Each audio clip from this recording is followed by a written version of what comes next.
আসসালামু আলাইকুম ওরহমতুল্লাহ।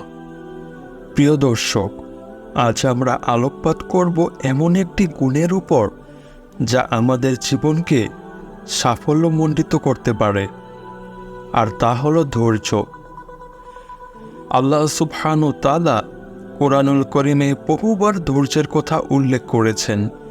চলুন ধৈর্যের গুরুত্ব ও ফজিলত নিয়ে আলোচনা করা যাক। ধৈর্য অর্থ হল কষ্ট ও প্রতিকূল অবস্থায় নিজেকে স্থির রাখা এবং আল্লাহর নির্দেশ পালনে দৃঢ় থাকা। আল্লাহ তাআলা বলেন, নিশ্চয়ই আল্লাহ ধৈর্যশীলদের সাথে আছেন। এই আয়াতে বোঝা যায় ধৈর্য শুধু একটি গুণ নয়, এটি মুমিনের জীবনের শক্তি। নবী রাসূলদের জীবনের দিকে তাকালে আমরা ধৈর্যের প্রকৃত উদাহরণ পাই। হযরত আইয়ুব আলাইহিস সালামের কথা মনে আছে? তিনি নিজের স্বাস্থ্য, সম্পদ, এমনকি পরিবারের সব কিছু হারিয়েও আল্লাহর প্রতি বিশ্বাস রাখলেন। তিনি বললেন, হে আমার প্রতিপালক, আমি কষ্টে আছি আর তুমি পরম দয়ালু। এবং আল্লাহ তাআলা তার ধৈর্যের ফলাফল স্বরূপ তাকে পুরস্কৃত করলেন। যারা ধৈর্য ধারণ করে, আল্লাহ তাদের জন্য অগণিত পুরস্কার রেখেছেন। কোরআনে আল্লাহ বলেছেন, ধৈর্যশীলদের পুরস্কার পরিপূর্ণভাবে এবং হিসাব ছাড়া দেওয়া হবে।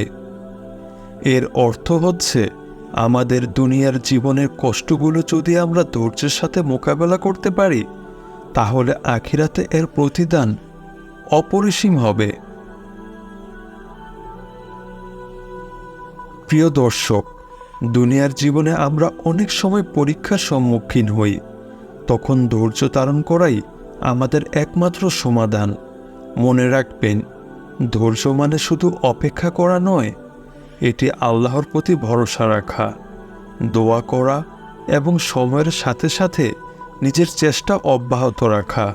আজকের আলোচনা থেকে আমরা শিখলাম যে ধৈর্য আমাদের জীবনের একটি অপরিহার্য অংশ।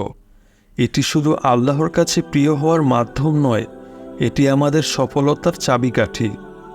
তাহলে আসুন প্রতিদিন আমরা ধৈর্য ধারণের চেষ্টা করি এবং আল্লাহর পথে ধীর থাকি। পরিশেষে ধৈর্যের জন্য আল্লাহর সাহায্য চাই। হে আমাদের রব, আমাদের ধৈর্যশীল বানাও এবং আমাদের সঠিক পথে পরিচালিত করো। আমিন। আসসালামু আলাইকুম ওয়া রাহমাতুল্লাহ।